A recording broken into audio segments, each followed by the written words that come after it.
Рад встрече с тобой, путник. Заходи, присаживайся у костра. Меня зовут От, и я хранитель историй. Некоторыми из них я даже поделюсь с тобой, покуда выдалась такая длинная ночь. Слышал легенды про золотое руно? Так вот, я находил его и не раз. А ошибся я или нет? Мы с вами сейчас и узнаем. Помнится, что события, о которых пойдет речь, произошли уже давно. О них трубилось во всех газетах, а некоторые дельцы до сих пор выпускают киноленты с новыми главами и ответвлениями. Скорее всего, и ты слышал эту историю, но так ее не рассказывал еще никто. Игра разработана студией Ubisoft Montpellier. Кстати, это не последнее упоминание о ней, но что-то я забегаю вперед. Это дочерняя компания Ubisoft, основанная в 1994 году и успевшая разработать множество признанных и значимых игр, что было бы невозможно без участия не менее значимой фигуры Мишеля Анселя. Он создал серию Rayman и Valiant Hearts, получивших в свое время множество наград. Также не менее титулованным и успешным вышел рассматриваемый проект 2005 года, разойдясь к марту 2006 по миру общим тиражом более 4,5 миллионов копий и даже получивший статус платиновой версии для PlayStation 2. Для сравнения, Need for Speed... Нет, Most Wanted в 2009 была продана в 16 миллионов копий, а Call of Duty 2 к июлю 2006 продалась тиражом почти 1,5 миллиона копий, только для Xbox. Это же картошка, товарищ комиссар! Я не понаслышке знаком с Конгом. Было время, когда я возвращался к тем событиям раз за разом, будто застрял во временной петле, снова и снова проверяя себя на прочность, а самое главное, хотел все-таки понять, как могло случиться, что... Да и готовясь к сегодняшнему дню, с радостью повторил виток тех лет. Дама или господин, прошу любить и жаловать. И я начинаю.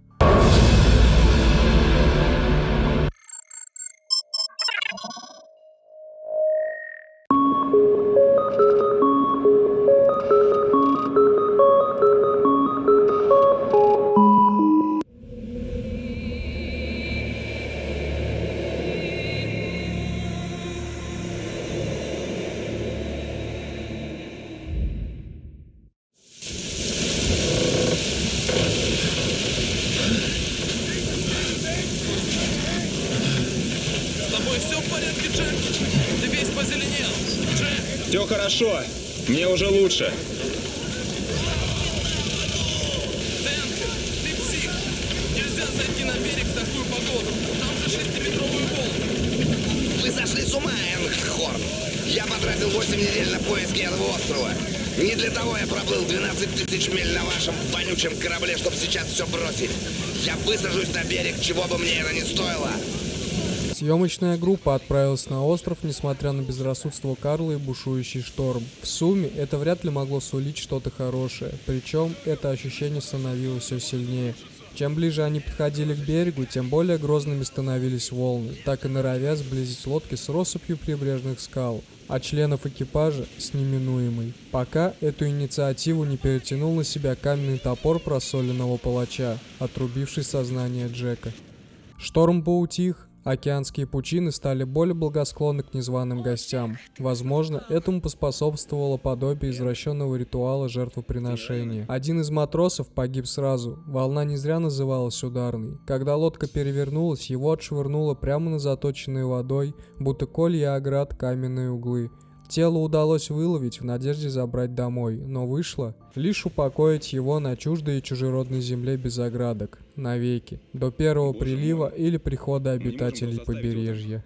Все это время Хейс пытался связаться с кораблем, и ему даже удалось. Штормит. Будем надеяться, что он нас увидит. Если да, он прилетит за нами на гидросамолете. Но Карла не тронуло произошедшее, он также твердил про съемки, что поднимут его наверх, будто ноги по лестнице впереди. Из неудач, посредственных картин и разочарований, преследовавших его по пятам, и о которых постоянно напоминали инвесторы. Он хотел заткнуть их этим фильмом и добиться давно заслуженных славы и признания, и в этот раз абсолютно ничего не могло ему помешать. Чьи древние, высеченные прямо в скале ступени подвели к обманчиво спокойной, мертвецкой темной пещере. Но не только непросветная тьма была недружелюбна к ним. В воздухе эхом раздавалось какое-то щелканье и всплески воды. Подсветив проход, экипаж увидел странных ракообразных, которых вряд ли кто-либо мог встретить даже в центральном зоопарке. Дамы и господа, дети любого возраста! Они бросились в атаку, не оставляя выбора. Когда все наконец прекратилось, группе удалось выбраться оттуда, хрустя подошвами ботинок, ступающими по панцирям и пробитому хитину. На другой стороне взоров пришельцев уже дожидались вида такого близкого и одновременно недосягаемого спасения. Напротив горных хребтов, которые, казалось, полностью окружили остров, будто стражи, неустанно несущие караулы уже тысячи лет. А непрошибаемые темные тучи брали с них пример, но нет-нет, чуть ослабляя надзор. Единственный путь с побережья вел через кустарно обветшалые ворота с примитивной системой рычагов. На удивление, все шло и работало достаточно гладко. Но могло ли это продолжаться вечно?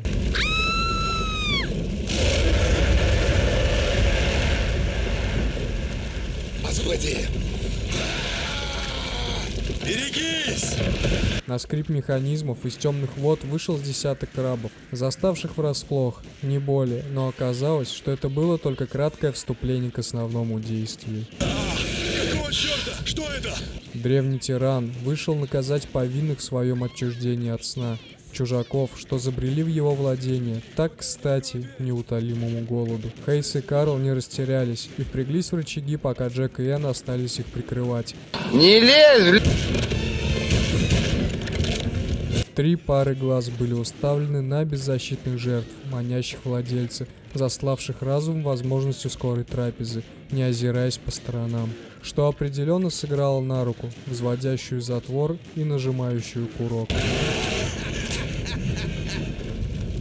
Отлично, Джек! Очередной грозный враг пал под мощью прогресса и человеческой воли, а произошедшее дало лишний повод убедиться, что отныне и впредь все будет ополчено против них. За воротами оказался подъем по без того скользкой от дождя крутой скальной тропе, но избивающий с ног чувство радости вместе с порывами ураганного ветра, которые могли сыграть злую шутку. Но обошлось. Энгельхорн все же заметил сигнал бедствия и даже тех, кто его подал, но не мог совершить посадку в такой обстановке. А тем более ждать у океана погоды, заставляя заниматься этим же самым своих пассажиров, тем более не выплативших полную сумму за его услуги. Поэтому логичным выходом для обоих сторон было найти подходящее место уже внутри острова и надеяться, что это произойдет быстрее, чем просто найти нужное место и другую часть экспедиции для совместной эвакуации. Хейс понимал это, поэтому временно возглавил группу, как первый помощник капитана и человек, имевший командирский характер, вместе с боевой сноровкой и опытом, пройдя Первую мировую в звании сержанта. Энгельхорн был не глупым человеком и понимал, что на неизвестном острове таится много опасностей и лучше быть готовым ко всему. Поэтому сбросил ящик с припасами, которые были в самую пору, особенно старый добрый винчестер, который Джек сразу же пустил в дело. Как только пороховое облако рассеялось и команда убедилась, что путь свободен, продолжилось восхождение. Да ладно, ребята, такой шанс выпадает лишь раз в жизни. Мы же на легендарном острове Черепа. К тому же вы снимаетесь в фильме Карла Денхэма. Что еще нужно для полного счастья?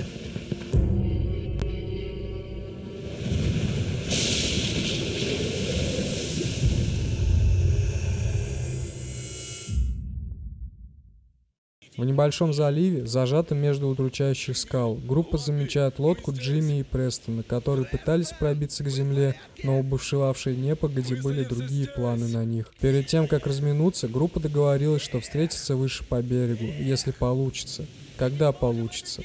Матросы подняли весла, чтобы мочь оттолкнуться от стен или небольших рифов, и не мешать волнам, оббивающим борта, вынести их назад к большой воде. Путь пешеходов пролегал через скальную гробницу, усеянную костями всевозможных форм. Одна из них даже пробила Джеку ботинок, когда он по неосторожности наступил на чьи-то ребра, но чувство досады с лихвой перекрыло удивление от урны с огнем. Ведь не молния в нее ударила, верно? Жаль, было некогда даже обсохнуть у очага, не то что думать о том, кто его зажег. Поэтому нашлось другое применение – очистить проход от сухих зарослей, чьи шипы могли объять не отпуская, как и мотки колючей проволоки. За ними таился вход в усыпальницу вождей, в том же, даже более мрачном антураже.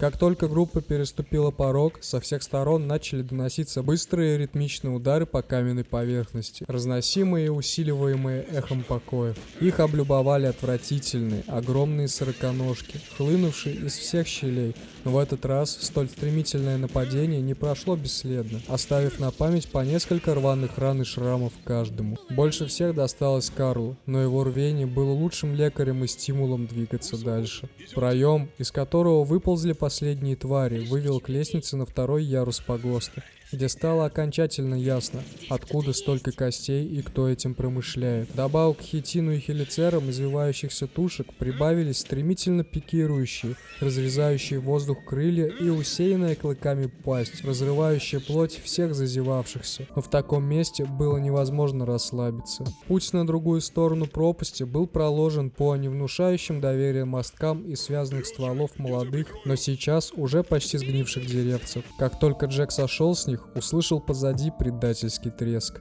а обернувшись, осознал, насколько ему повезло. Их разделял непреодолимый обрыв, а мисс Энн от группы отделяло то, что абсолютно никто ничего не знал о ней и ее способностях. Даже то, что она была артисткой погорелого театра и согласилась на съемки от безнадежности, знал, понимал только Денхэм. Ну а Джек за 12 недель на корабле успел получить и ответить на ее симпатию. И не более. Джек, подожди меня, я с тобой! Энн, вы сошли с ума? В этот момент она была слишком легкой добычей, но черепа поддавшихся искушению поздно сообщили об их фатальном просчете. Джек поднялся наверх, туда, откуда было отчетливо видно разветвление путей команды, но это только укрепляло стремление выбраться. Парочку же ожидало еще одно крыло гробницы с входными воротами, подход к которым был затянут иссохшим плющом, а порог был усыпан костями. Энн заметила лестницу и воспользовалась ей, но трухлявые ступеньки ломались под ногами, отчего надежда найти наверху рычаг только усиливалась. К счастью, он там действительно был. Шум открытия привлек ближайших обитателей острова. Благо, Джеку не пришлось проверять, кого все-таки больше – голодных существ или же патронов, распиханных по карманам, а самое главное – кого могли привлечь звуки битвы и запах поверженных. Вступив за порог, надежда на быстрый побег была разодрана на десятки частей, только появившись. Своды каменной арки кишели снующими вверх и вниз гигантскими пауками. Наверняка где-то там была их кладка. И точно было понятно, что соваться туда смертельно опасно. Складывался неплохой ребус. В очередной груди костей копошились не менее огромные жирные личинки, и у Джека родилась идея, которая сработала на ура. Но надо было спешить. Вряд ли это могло отвлечь их, а тем более насытить надолго.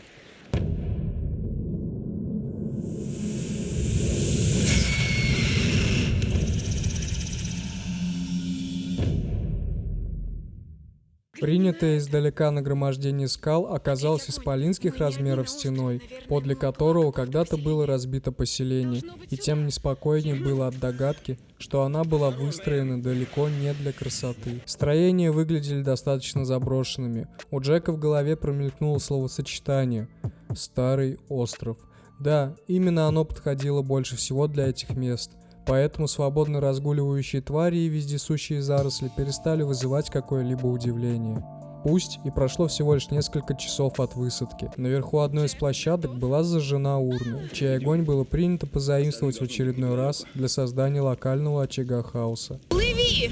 За мной! Я прикрою тебя с берега! Он был небольшой и непростой. В нем барахталась какая-то живность, желающая оставить каждого в своем подводном царстве. Но, увы, не в качестве почетного гостя. Пройдя до конца канала, Энн помогла выбраться. Джеку было даже неудобно за это. Как настоящий джентльмен, он должен был защищать ее, а не наоборот. Но также не мог подвергнуть девушку такому риску. За неловкими разговорами скрылся очередной поворот, где стали слышны неразличимые звуки, а чуть позже знакомые голоса. Ты не видел Джимми и остальных? Как только Джек и Хейс обменялись любезностями, нашлись и те, кто захотел обменять свое появление на несколько грамм драгоценного свинца. И да, они это получили. Дай мне богатство.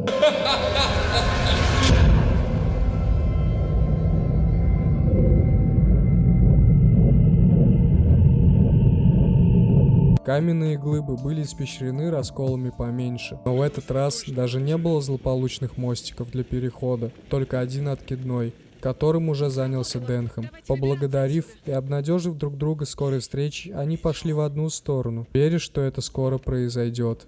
Но кто же тогда мог знать?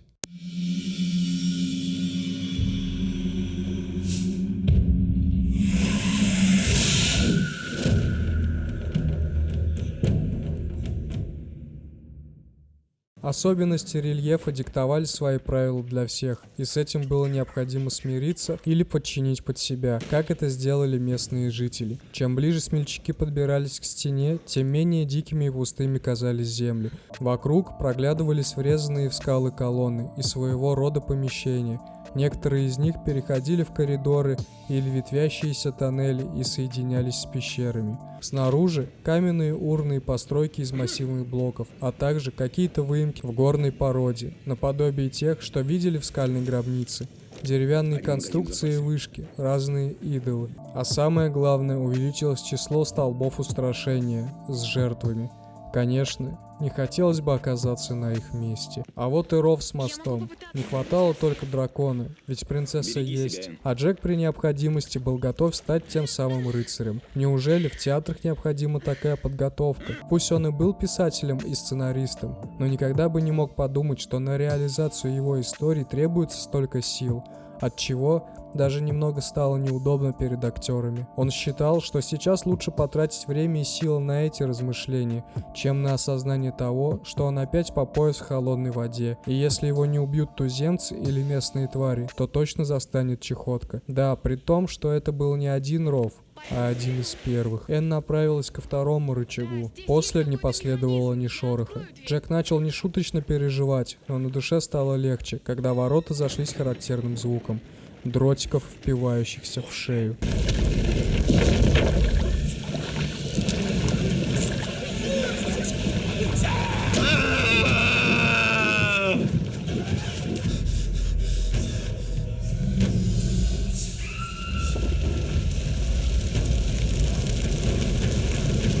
Джек очнулся, и первое, что он увидел, как на него уставились пустые глазницы какого-то бедолаги, и пришло осознание, насколько это было иронично. Он ухмыльнулся про себя, но с этим было нельзя смириться, тем более, что с Энн они поступили хуже. Пустите меня! Нет, ее не хотели убить, не было похоже, что ей уготован такой исход, и вскоре Джек понял. Увидел.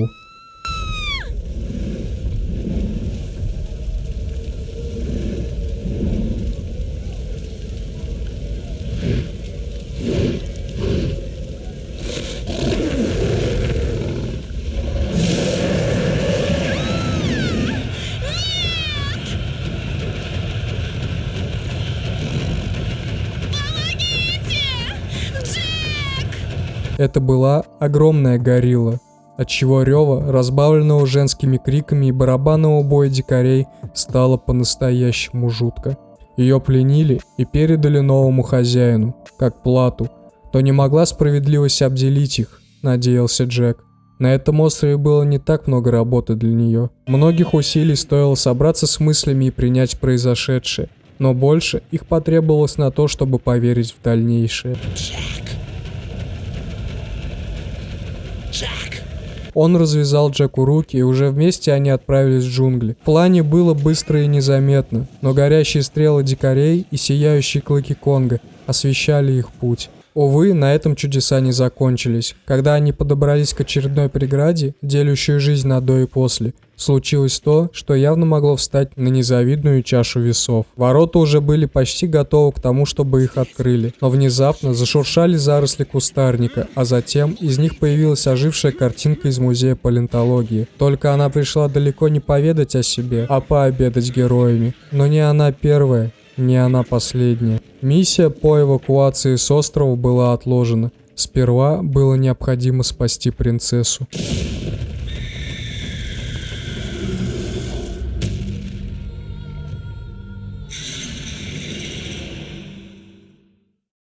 Карл и Джек были настроены решительно, но, к сожалению, у каждого были свои мотивы.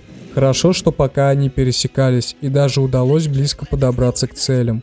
Но, увы, главная дорога к горе прерывалась разрушенным мостом. К счастью, плюсы в вынужденной остановке тоже нашлись. Денхэм решил запечатлеть складывающуюся картину. Тут съемка видео запрещена, блядь. Камеру вырубай. Сложившуюся как карточный домик, когда еще один член экипажа обрел своего пленителя, несмотря на отчаянное сопротивление. По всей видимости, следующий пункт остановки воздушного экспресса был на обеденном столе, и поэтому Джек, не раздумывая, бросился вдогонку. Местечко для трапезы было выбрано подходящее. Лунный свет освещал каменные руины и находил отблеск в блестящих голодных глазах защитников гнездовья. Вот это уже было действительно испытание, с очень малыми шансами на успех. «Да, Джек?» — говорил он себе. «На чудо-острове не могло быть чего-то невозможного». Подбодрив себя этой мыслью, он ринулся прямо в подобие ока бури из мышей. Их было так много, что казалось, будто на голову надет дырявый мешок, через дыры которого пробивался лунный лик. Но человек вновь сделал то, что умеет лучше всего, и пировал в ныне разоренном гнезде летунов. После того, как их большая мамка решила, что это добыча ей и ее семейству по зубам. Но сами они теперь не больше, чем чья-то закуска, поклеванная воронами. Да, спросил Энн. Вот только я сниму это крупным планом. С этим боевым запалом счастливчики отправились по следам более крупной добычи.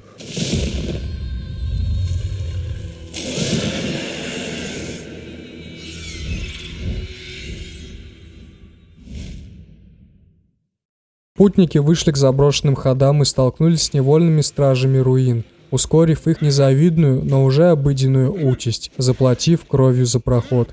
Герои попали в широкую пещеру, которая вывела их к еще одним мостовым постройкам под своими сводами, где на одной стороне моста застрял Хейс. И ему неслыханно повезло встретить неожиданно подоспевшую помощь, ведь острые кривые когти уже щекотали его лопатки, а бедра, икры и туловища их хозяев стали шпиговаться всеми подручными калибрами. Переведя дух, они вместе направились по другому витку пещеры, в котором услышали ужасные звуки извне.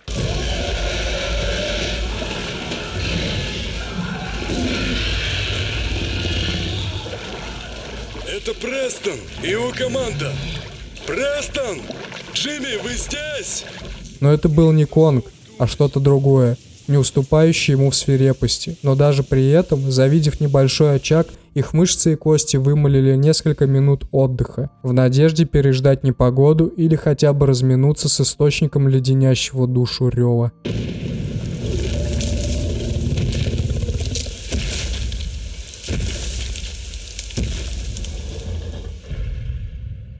Те события и правда произошли неподалеку, да и дождь не утих, а только усилился, что стало еще более неприятно после обогрева у костра и хоть слегка, но высохшей одежды. А теперь вновь холодная и бесчувственная вода заставляет ощущать на себе липкий холод от тканей, по которым били листья папоротников, то и дело садила всякая мошкара. Красный катаклизм,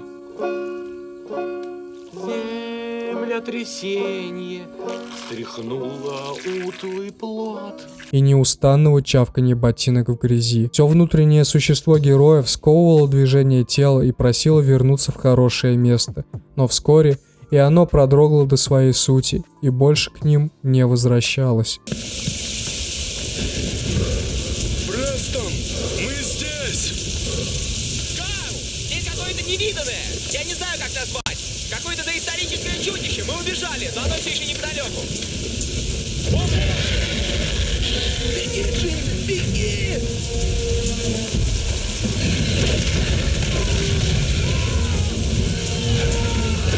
Отступаем! Назад! Сколько же еще раз им придется взглянуть в глаза истинному ужасу?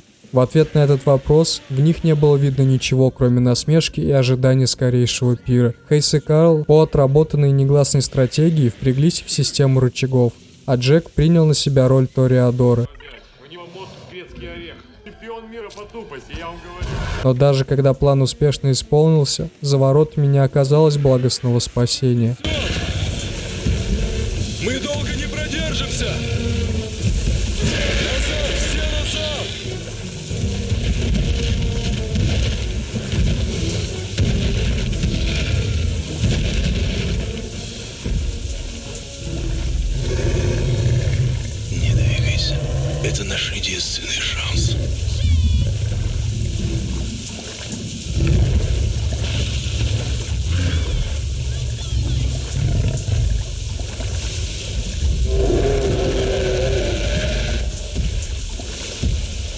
Оно пришло извне. Точнее, прошло мимо, но и этого было достаточно Джеку. Знать, что она жива. Но сейчас попасть к ней было невозможно, и поэтому пришлось вернуться к месту встречи с поредевшей командой Престона и Джимми. Теперь только Джимми, и направиться по его следам. Но уже в одиночку.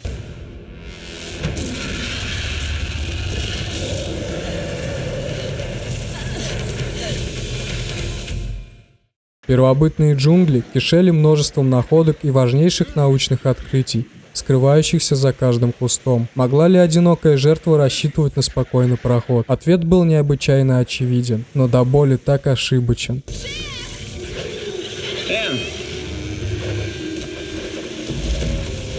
Нужно спешить, Джек.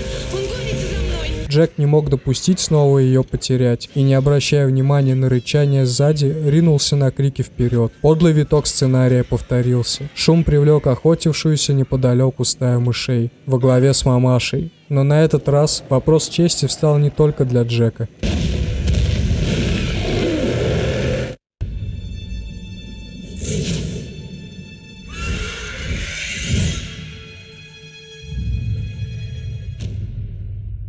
Тропинка бежала вдоль дикой реки, ведя Джека. В том же направлении с ним следовал Энглихорн.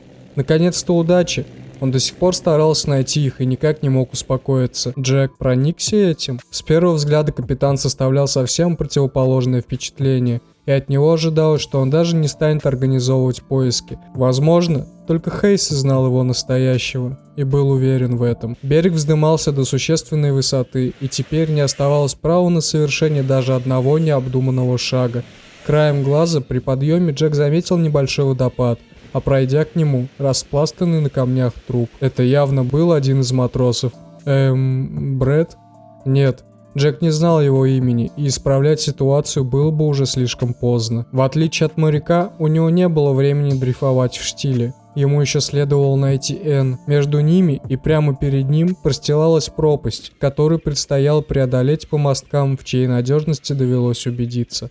Все было бы ничего, но на этих балках, будто развешенное для сушки белье, качались на ветру детеныши мышей. И если, разбудив обычного ребенка, последует плач, то в этой ситуации инстинкты диктовали иную модель поведения. Устроив ярмарочный тир, Джек надеялся, что выиграл хотя бы попытку пройти, и что он не попал в поддерживающую балку. Ступив на конструкцию, он не мог разобрать, она шатается от дряхлости или причина в его стучащих зубах и дрожащих коленях. Он прошел, оглянувшись назад с облегчением. Подумал, что нужно запомнить это место и вернуться позже, чтобы забрать тело, но вмешалась совесть. Кого он пытался обмануть? Только разве себя? Дальнейший путь сопрягался с постоянным напряжением. Больше из-за того, что было на удивление спокойное затишье перед бурей. Еще и размокшие подошвы то и дело пытались отвалиться и скинуть хозяина вниз вместе с собой, вслед за мелкими камушками, которые их будто подначивали.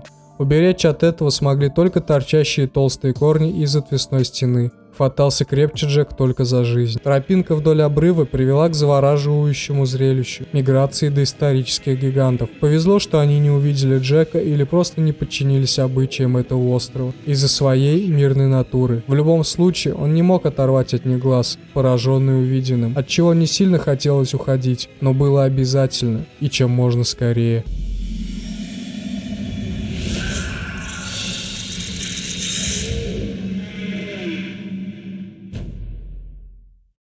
Выйдя из внутренних коридоров на другой стороне оврага, Джек заметил Карла и Хейса, чему был несказанно рад.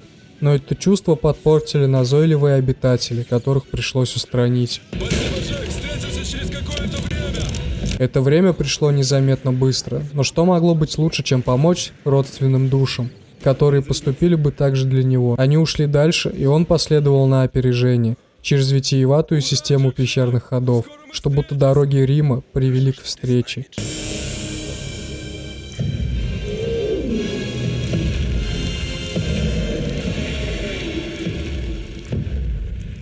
Надо пробраться здесь, на другой стороне есть проход. Следуй за бронтозаврами. Я видел там дальше огонь. Мы должны поджечь эти кусты. Хорошо смеется тот, кто смеется последним. Джеку ничего не оставалось, кроме как принять план. Уворачиваясь от исхода, стать раздавленным одним из гигантов. Это занятие подхватили и рапторы, разнообразив его тем, что хотели вкусить человечину, но обломали зубы. Хейсу не показалось. Пламя действительно было, и теперь Джек, словно Прометей, понес его людям. Но не для просвещения, а спасения. Сквозь бушующую груду туш, несущихся на всех парах. От того, что одна из них немного отстала. По какой-то причине. Идем. Нужно догнать эту гориллу как можно быстрее, если мы хотим спасти Энн. Спустившись в речную долину, до героев донеслись крики. Они ускорились и вышли к их источнику. На небольшом клочке земли, отбиваясь от рапторов, стоял Джимми. Хейс первым бросился на выручку своего воспитанника, но и Джек с Карлом не остались в стороне. Когда нападение прекратилось, было принято встретиться ниже по течению и убираться отсюда. Джимми прыгнул на плот и зацепил второй. Чтобы сильно не отстать, троица поспешила за ним, но, пробиваясь по берегу, угодила в ловушку местных. Что они делают? Хотят нас выпустить? Нет, они хотят впустить что-то. Это ловушка, Джек! За мной! Стреляйте! Конечно, они облегчили процедуру прохода. Героям не пришлось прикладывать усилия, чтобы в очередной раз открывать ворота. Но в плату за пропуск они примерили на себя костюмы гладиаторов. Дикари, поняв, что для чужаков это лишь обычный вечерний наряд, решили забрать скальпы своими силами. Началась погоня, но Джимми, как и планировалось, уже дожидался в подходящем месте. Они бросились к нему без лишних разговоров. Преследование продолжалось. Плавсредство несло и вело по течению, под весом новых пассажиров, будто сопротивляясь им, то и дело пугая затоплением или всполохами града огненных стрел.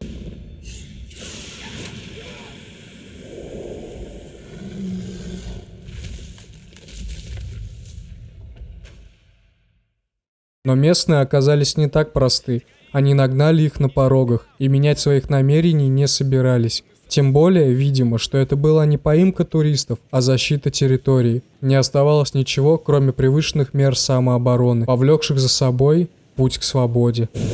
Как в один момент все прекратилось. Наш старый, огромный и злобный знакомый позвал на помощь друга, полностью разделяющего его затею. И вот, казалось, что из этой ловушки точно не выйти. А особенно набожные уже начали читать про себя молитвы. Но тут случилось странное. Направляемся прямо к нему. Даже не заметил нас. Невероятно. Просто невероятно. Она жива.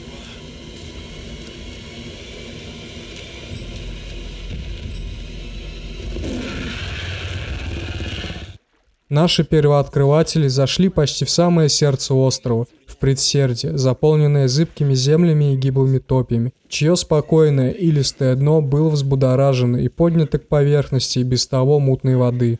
Причиной этого стали заблудшие путники, а точнее те, в чьи владения они угодили. Прячась в камышах и листьях затопленного папоротника, хозяева нападали стремительно на всех не имевших крылья. Но и иные из них становились исключениями. Герои разделились на две группы, чтобы мочь форсировать водоем без потерь, прикрывая друг друга. Таким образом удалось добраться до переправы в виде поваленного ствола дерева. Никто не был готов к этой встрече, и только Хейс применил свою сноровку, но хлопать по плечу за это его никто не стал.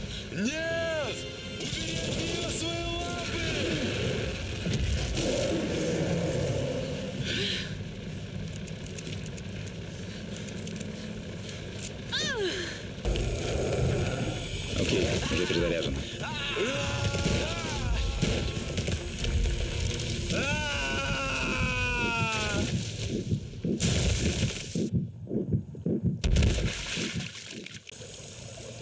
Джек! Ты слышишь нас, Джек?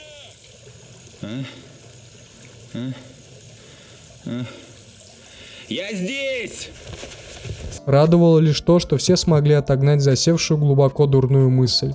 Не за призраком ли они гонятся? И что никто не пострадал, если можно так считать и не брать в расчеты ушибы, вывихи и ссадины. И то, что камера Карла была уничтожена, а сам он был полностью раздавлен. Вверх, по течению, на северо-восток, там мы доберемся до его берлоги. Только без меня, Хейс. Я пас. Что? Вы не можете вот так все бросить, мистер Денхэм? Мне уже нечего бросать.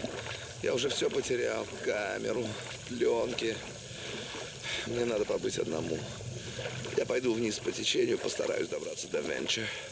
Джеку было жалко этого безумца. Пусть он был нездорово одержим своими амбициями, а теперь было непонятно, что и думать, особенно как это могло повлиять на Денхэма. Хейс сказал, что присмотрит за ним, и Джек отправился вызволять красавицу у чудовища. Безоружный и избитый, сходящий ходуном головой после падения. Но нельзя было терять ни минуты. Он был чертовски прав. Дайан пытался добраться в Вирекс, но она укрылась в постройке, что выиграло достаточно времени, даже с учетом необходимости преодоления водных масс. Они скрыли запах и шум от движения, что позволило нанести молниеносный отвлекающий удар. Ля ты крыса, а! Девушке удалось проскользнуть мимо, но дороги 3 действующих персонажей сошлись в близлежащих руинах. Искусство тактики отвлечения к этому времени была изучена Джеком в полном объеме, поэтому этим занялся именно он, пока его хрупкая напарница с непоколебимой натурой пыталась открыть путь к отступлению. Спустя вечность, если прислушаться к чувствам, ей это удалось. Как и вызвать улыбку на хищной морде, ведь перед ними встала непреодолимая скала, и это значило только конец. В скудном разуме преследователя. Как я уже сказал, у него мозг с грецкий орех. Грецкий орех. Какой огромный.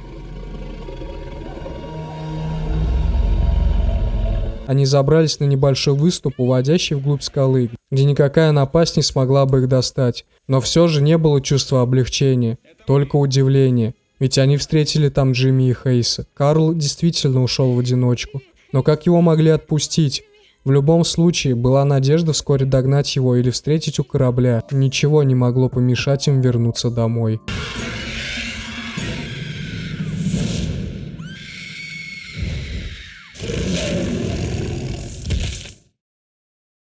Появилась возможность немного передохнуть в дороге, и первое, что хотелось узнать, как Энн удалось выбраться, когда ее похитили, и ее фантастическая история только начиналась. Конг преследовал стаю до самого пика, но, к сожалению, немного отстал. Летучая баржа с выводком глупо рассчитывала, что оторвалась, и решила сделать передышку. Но как только клыки матери подобрались к шее Энн, появился спаситель. Стая среагировала и отвлеклась от столь близкого перекуса, что позволило девушке сбежать за огромные ворота, пока перед ними происходила бойня.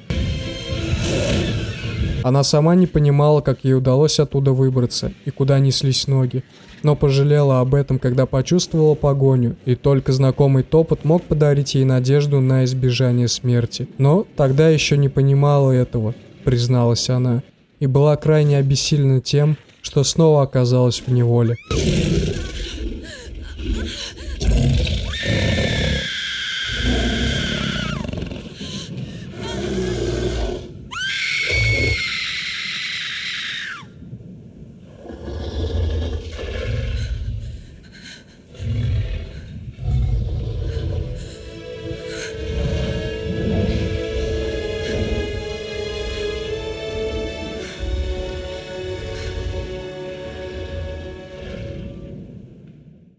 Пещера была неглубокая и достаточно светлая. В нее пробивался солнечный свет через расколы в стенах. Будто они, высвободившись из плена злых туч, начали вымещать свою злость и прокладывать себе путь к самому центру земли. Но в момент резко потемнело. В один из расколов пробилась и рука Конга. Он искал ее, но вскоре и Джеку удалось предстать перед ним лично, потеряв на некоторое время дар речи. Ты в порядке, Энн? Но он же... Да. И он не... Нет.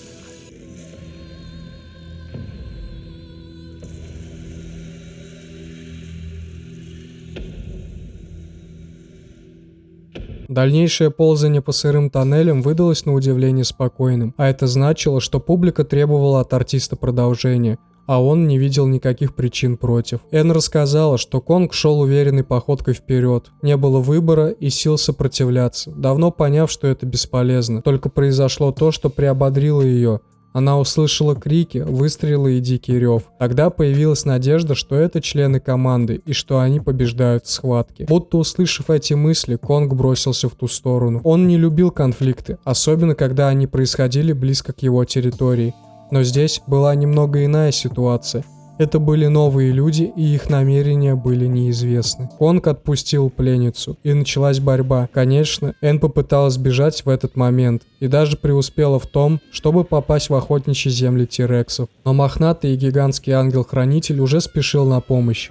От неподдельного страха девушка натурально потеряла сознание, поэтому происходящее дальше навсегда останется загадкой. Наконец нашлось какое-то подобие выхода из тоннелей, но не пещер. Здесь наверху дверь, мы сможем выбраться. Там и правда была дверь на вершине лестницы, но как только ноги путников вступили на верхнюю площадку, земля задрожала от грядущего. Началась настоящая осада, как будто они попали под прицел целой стаи. Когда гнет ослабился, на очередь встали еще несколько бед. Для открытия ворот не хватало рычага, да и подобраться к ним была проблема из-за того же бурьяна. Но проверив несколько закутков, искомые части пазла были найдены. Все обошлось и на этот раз. Но будет ли вести постоянно? Мисс Удачи немного заигралась, и неизвестно, когда она попросит вернуть долги. Пускай членам команды довелось пережить многое, но рассказы о приключениях мисс Дэроу были невообразимы и почти пришли к тому моменту роковой встречи. Оказалось, что пока она была без сознания, Конг отбивал нападение стаи молодых и глупых обитателей острова, защищая спящую красавицу. Энн была поражена этим, благодарна. Ее охватило смятение, и только в одном решении она была уверена полностью – ни в коем случае не стать легкой добычей. Она даже расчистила путь для Конга, чтобы было легче пройти, и ждала его там, наверху. Но остатки стаи снова заставили сердце неистово биться и бежать в такт ему, куда глаза глядят, но уже оборачиваясь в поисках своего героя. Конг же ее не подводил, а подхватил, спустившись по водопаду, и поспешил унести ее из этого чересчур оживленного места. Но их догнали, и Энн решила проложить путь для побега, пока на это все равно не было возможности. Но когда она появилась, единственной мыслью было, куда бежать, куда прятаться. Открытое место дополняло эту симфонию страха, хищным рыком со знакомым топотом, а последним аккордом стал громкий треск переломанных досок. Обернувшись назад, она не увидела Конга. Он спешил, старался быть быстрее, чем стремительно несущаяся смерть, но ему подставили подножку, а точнее конкретный таран в спину от сородича злодея, который надеялся выйти победителем, но стал лишь огромной и жирной помехой. Энн решила, что не хочет умирать в зубах ящера и лучше умрет, упав со скалы. Но в последний момент что-то ей подсказало, что этого не случится. А прыгнув, она увидела под собой раскрытую ладонь Конга, которая оказалась самым сильным облегчением в жизни. Тело перестало слушаться от перенапряжения, но это было приятное чувство, проваливающее ее в негу, пока ее не расстреляли автоматной очередью.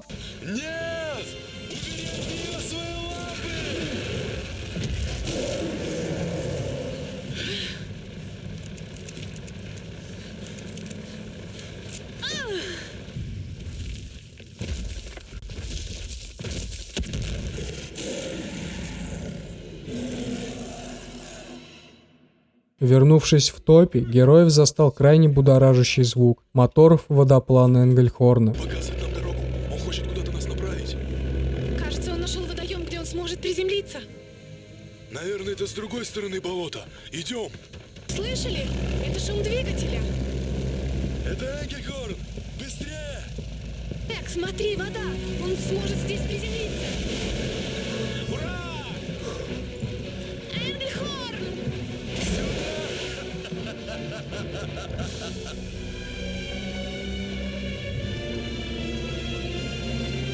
Команда уже была готова покинуть этот удивительный остров, но звуки спасения были привлекательными не только для них, и почти оказалось так, что утопающим пришлось бросать спасательный круг. Мы спасены!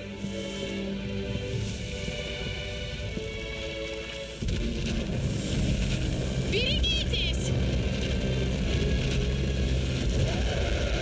Они со всех ног побежали вверх по склону и добрались до самой вершины, что оказалось обидным тупиком с перекрытыми выходами. Их охватило отчаяние, но Энн предложил сумасшедшую идею.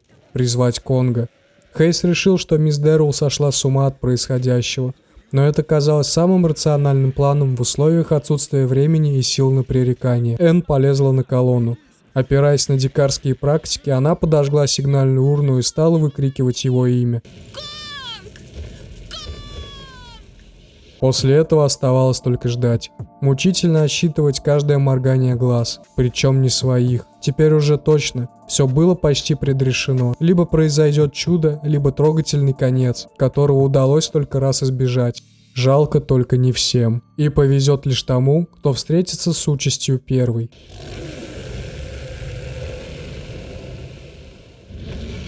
Он идет! Держитесь! Энн, спускайся в укрытие! Ты погибнешь!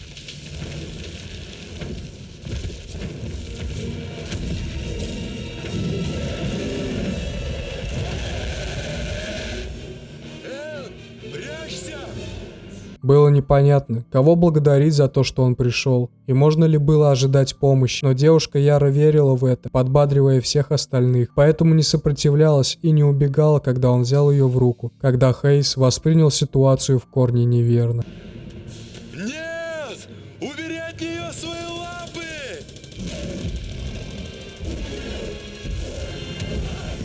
Хейс!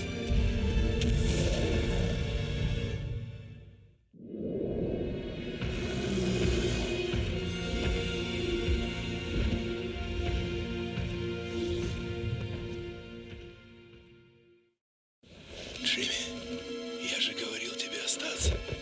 Ну же, мистер Хейс, здесь вы в безопасности. Оставь меня, Джимми. Уходи. Ты должен добраться до корабля. Мистер Хейс! О нет! Мистер Хейс! Спите спокойно, мистер Хейс. Простившись со своим отцом, Джимми был еще более решительный и зол, чем раньше, и остался единственный выход – выбираться к Энгельхорну, надеясь, что он вернулся, когда у берега стало не так живо. Это не составило труда. Джек посадил его на пассажирское сиденье, а сам отправился за Энн.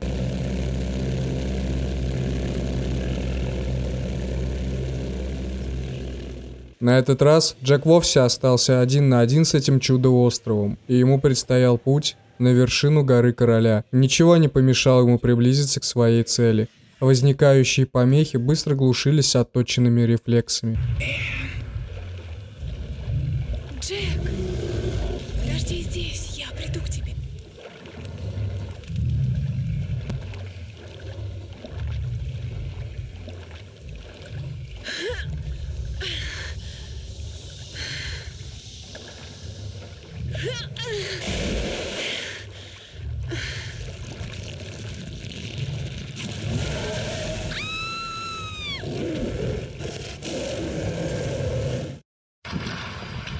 Вы кто такие?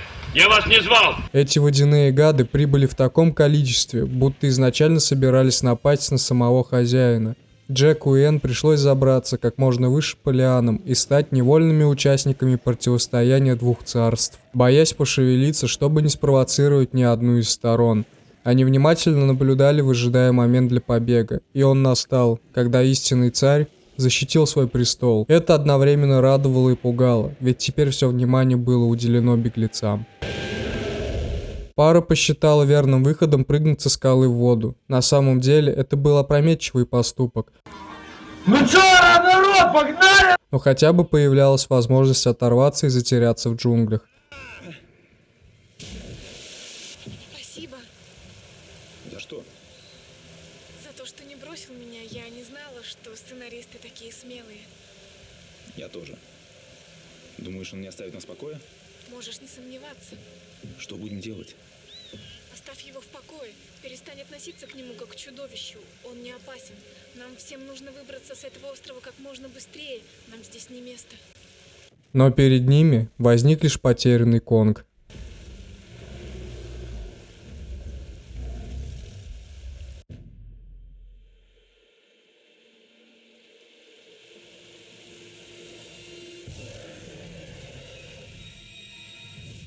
Как ни крути, им это удалось. Путь назад лежал через знакомые, но успевшие измениться места. В основном добавились последствия ночной жизни острова. В сознании уже возникла спасительная стена, а после нее было рукой подать до корабля и дома. Обсуждение этого прервалось, когда щеку и ухо Джека обдало жаром, а обернувшись, подосвел и свист рассекающих воздух дикарских стрел, от которых удалось скрыться в пещере. В прошлый раз они отстали только потому, что к преследованию путников присоединился более матерый охотник, но сейчас этому не было объяснений, кроме тех, что они что-то задумали. Оставалось только определить этот план или действовать непредсказуемо. Мисс Энн поняла эту мысль настолько прямо, что удивила даже Джека. Что-то не так. Поспешим, пока нас никто не заметил. Это наш единственный шанс вернуться на корабль. Я знаю, что нам делать, Джек. Сюда, Джек. Оставайся здесь. Я поищу на борту веревку, чтобы помочь тебе.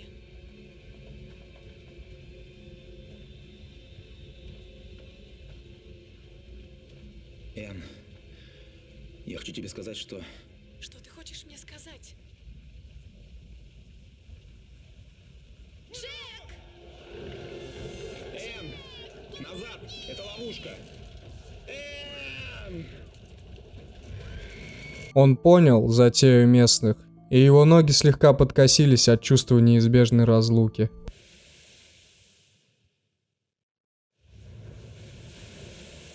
Джек выбрался к берегу, на котором разворачивалась изначальная версия высадки группы. Сколько всего могло бы быть по-другому, произойдя оно так, но все же были некоторые условности, захваченные краем глаза. Мы поймали его! Денхэм, что ты натворил? Ты убил его! Не волнуйся, Энн, он не погибнет. Люди с радостью будут платить, чтобы увидеть его. Скоро его имя будет сиять огнями на Бродвее. Конг. 8-е чудо света.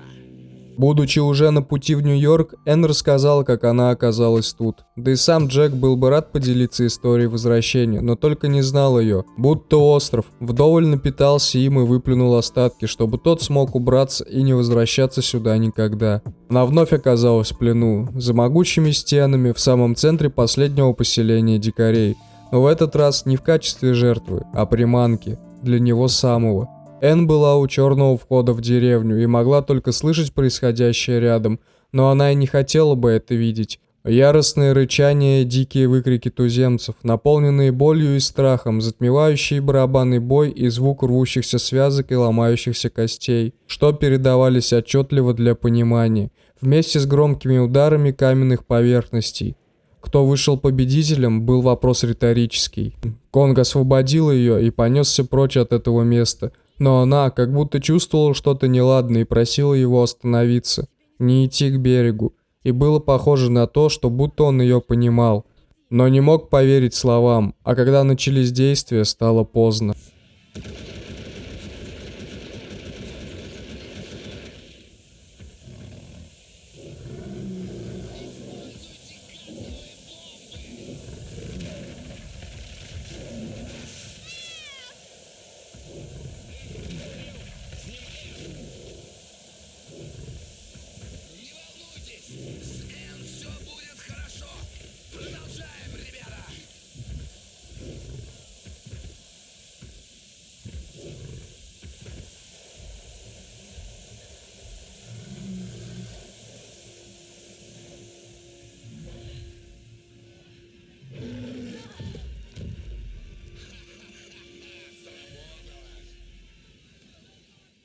После этого она обозлилась на всю команду, называла их убийцами и живодерами, на что капитан отвечал: «Моя работа — это безопасность команды и группы, а Денхэм, что это плата за произошедшее и гораздо более сильное влияние на мировую славу, которую он разделит с каждым членом команды, и в честь ушедших». Джек не знал, к кому присоединиться, ведь его здесь вообще не должно было быть, и он просто хотел вернуться домой, сесть и написать новый сценарий, да не один. Все это время Конг был обессилен и голоден, из-за чего каждый раз капитану приходилось подбирать новую дозу хлороформа для его усыпления. предварительно подкормив рыбой, что сети цепляли по пути.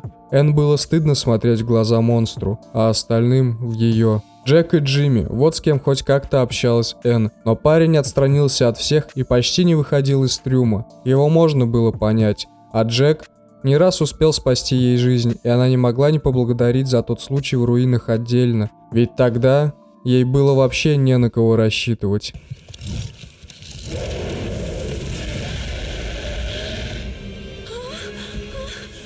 Она неохотно рассказала о том в общих чертах, так как ей было даже больно думать о том, что они с ним сделали, и чем он это заслужил.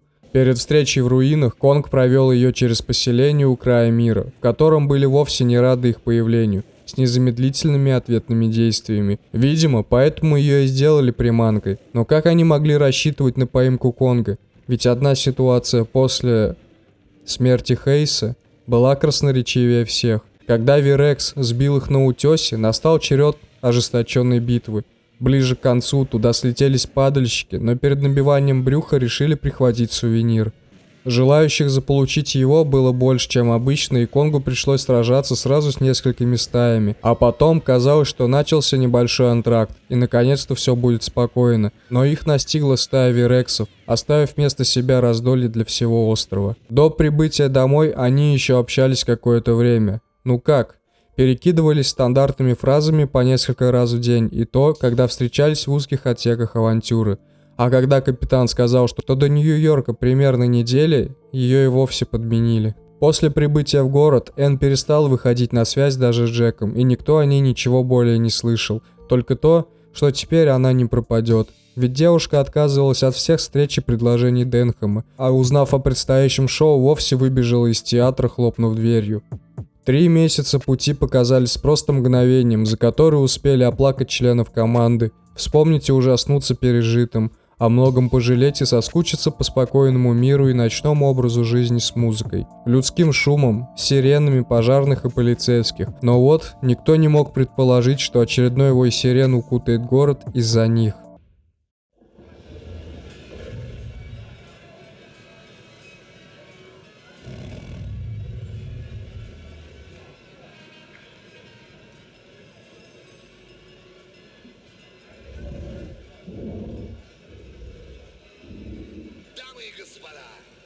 Сегодня вы увидите самое невероятное существо на свете. В своем мире он был королем, но перед вами он предстанет пленником. Дамы и господа, встречайте. Такое чудо света. Остальное весь мир узнал из газет и военной хроники.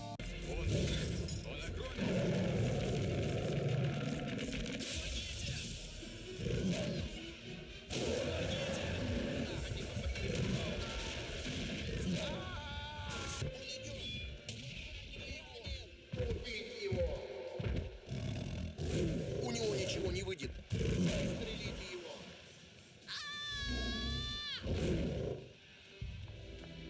Быстрее забери меня отсюда!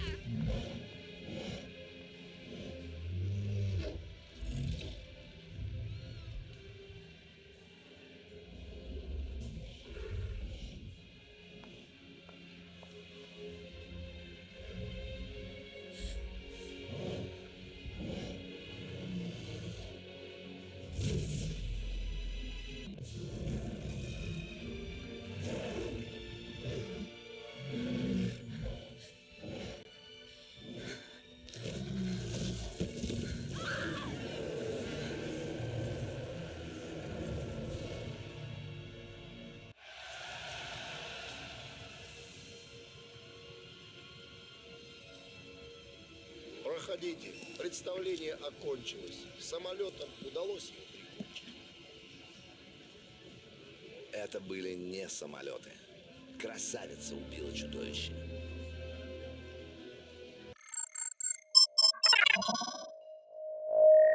Ну и небольшой бонус от меня. В одной из возможных вариаций Джек мог спасти Конга, уломав Энгельхорна на совершение этого безумного поступка, по итогу которого все жили бы долго и счастливо.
но, увы, история не терпит сослагательных наклонений и ошибок. Ну что же, тебе уже пора идти дальше? Тогда поделись напоследок своими мыслями по поводу истории или замечаниями рассказчику. Обещаю подумать над ними. Оставляю тебе свой коммутатор. Если вдруг по пути заскучаешь. Ну и конечно, заходи еще. Постараюсь вспомнить еще что-нибудь интересное к следующей встрече. Увидимся.